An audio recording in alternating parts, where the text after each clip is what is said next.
Good Modi care morning leaders. आज आपण कात्रड येथे कांद्याचा प्लॉट बघत आहोत. सुभाष भाऊ गुगरकर यांचा. त्यांनी एक प्लॉट केलेला होता रासायनिक खताचा आणि एक आपला पूर्णतः मोदी केअरचा केलेला होता. तर आपण बघतोय का किती सुंदररित्या त्यांना रिझल्ट मिळालेला आहे. त्यांचं असं सांगणं होतं का आम्ही जे बियाणे पण यूज केलेले आहे ते नो गॅरंटीचे होते, त्याच्यामुळे आम्ही मोदी केअरचंच तिथं म्हणूनच यूज केलं का खरंच त्याला रिझल्ट मिळतो का.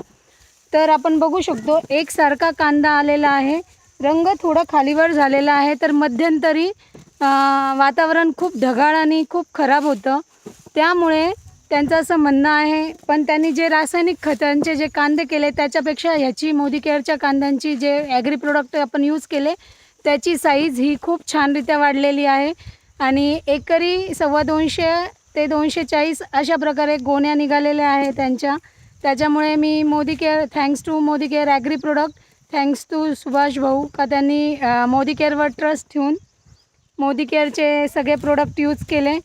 Thank you so much. सगळ्यांनी मोदी केअरचे प्रोडक्ट यूज करा ॲग्रीचे आणि स्वतःचे खूप खतांचे रासायनिक खतांचे जे आपण यूज करतो त्याचे पैसे वाचवा आणि चांगल्या रीती प्रोडक्ट एक ऑर्गॅनिक आपण दुसऱ्यांना पण जे पण मार्केटमध्ये देणार आहे ते चांगल्या रीतीने देणार आहे, याची शाश्वती आपण देऊ शकतो.